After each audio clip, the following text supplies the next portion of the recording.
Quite often, hunting conversations center around the types of equipment a person is using. For many hunters, this is an enjoyable part of the hunting process. However, it can become quickly intimidating if you're new to hunting. When you're starting out, there's some basic pieces of equipment you need. Beyond that, most of the gadgets can help make the hunt a bit more enjoyable, but they're not critical. A quick note. In the excitement of preparing for a hunt, people sometimes forget to purchase a valid hunting license. Before organizing all your gear, make sure you're properly licensed in the state where you're going to be hunting. Let's look at the basics. As you think about a piece of gear, consider it in terms of how it will impact your safety, comfort, or potential for success in putting a bird in your game pouch. This will help you make a call as to whether it's important or not. First, let's talk about what you need to wear on a hunt. Comfort is going to be determined primarily by how well you're prepared for temperature swings, wind, brushy habitat, and precipitation. These conditions will vary widely depending upon where you're hunting, the weather, and the time of year.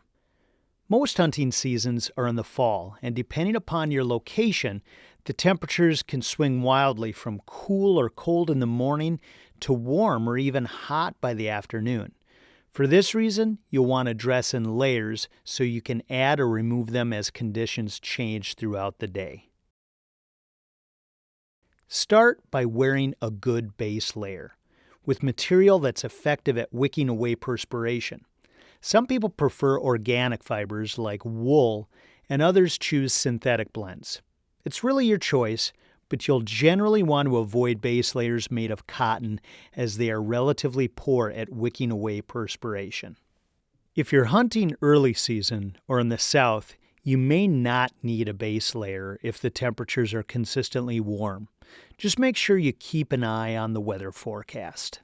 After the base layer, you'll want to consider whether it's going to be cold enough to require an insulating layer, or if a basic shirt and pants will be sufficient. Make sure you check the temperature range predicted for your hunt. And remember, the early morning could be much colder than the afternoon. A fleece or sweater you already have in your closet should be more than adequate, and it'll save you some money. Next, you'll want to consider the outer layer like your jacket, pants, and footwear. Think about things like wind, habitat such as thick brush, or standing water you might encounter on your hunt. You'll also want to make sure you're visible to other hunters and that you have the ability to carry some things with you into the field. Let's take a look at how clothing can help keep you safe and comfortable during the hunt. Many states require hunters to wear brightly colored clothing that is visible to other hunters. This has been traditionally called hunter orange, even though some states now accept blaze pink or others as legal color. The actual color and amount of clothing required varies by law set in each state. You'll need to look up the regulations for the state in which you're hunting to know what their requirements are for blaze-colored clothing. A good rule of thumb is to wear more than the minimum legal requirement. If you recall, there were many times during our different hunts where either I or my hunting companion had to wave a blaze orange cap to be seen by the other person through thick cover. Also, make sure that if you're removing layers as the temperatures warm during the day, that you're still meeting the legal requirement. This may make it necessary to have blaze orange coloring on more than one layer of your clothing. When I was hunting pheasants on the Midwest prairie, a primary consideration was the wind, so I often wore a windproof hunting jacket. The one I have blocks the wind and brush, but it also has a generous amount of blaze orange so that others can see me. Just know that you don't need to buy a hunting jacket right away. After all, you've probably got an old windbreaker or some other coat in your closet that's a good outer shell. Regardless of its color, you can easily slip a simple blaze orange vest over the top of it for just a few dollars. After several hunts, you'll know whether you'll want to invest in a quality hunting jacket or stick with what you've got. In the deep woods of Maine, I didn't have to worry as much about the wind, but I did consider the thick underbrush with thorns and briars.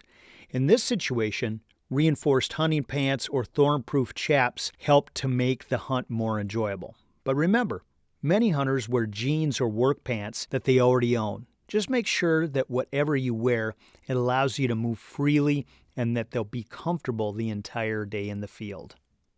We've already talked about the importance of managing perspiration, but what about moisture out in the environment? Whether it's standing water, rain, or snow, you need to have a plan for staying dry.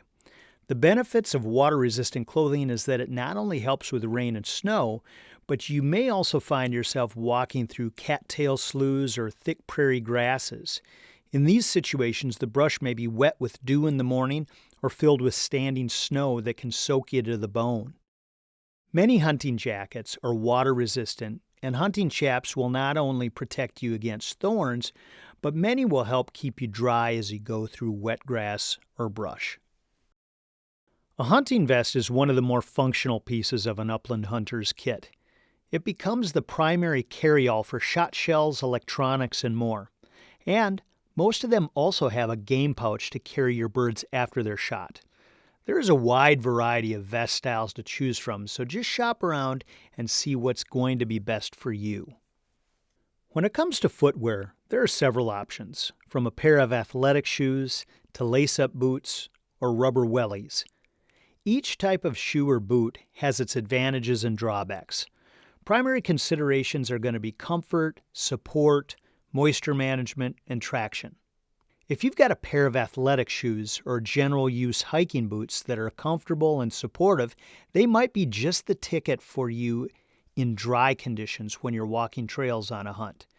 Just be aware that if you're walking through wet areas, there might be a better alternative. Boots specifically made for upland bird hunting may have more support, a better tread pattern for the terrain you're going to hunt, and possibly a waterproof membrane. These are usually lace-up boots and similar to the ones I was wearing during our hunts. If you go this route, I'd recommend finding a pair with a breathable yet waterproof membrane. If you recall, Kang Yang was wearing a rubber or Wellington-style boot. This type of boot allowed him to walk through deeper water, which can often be found when hunting pheasants, and still keeping his feet dry. However, this type of rubber boot doesn't have as much ankle support, which is also important when you're walking through uneven terrain that you find in nearly all types of upland hunting. Each style of footwear has benefits and drawbacks. In the end, it'll be up to you to make the decision on what's best for your situation.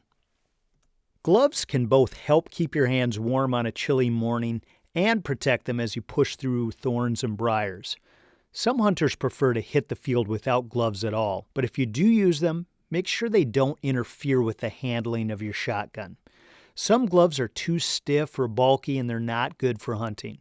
Look for gloves made from deer skin or thin synthetic material that will allow you to safely handle your firearm. I'll often have two pieces of headwear with me during hunts. I'll begin the day with something that's more insulated. This could be a brimmed cap or a beanie, and then as the day warms up, I'll switch to a light vented cap. Again, it's important to know what the laws are for the state in which you're hunting and whether a blaze-colored cap must be worn at all times.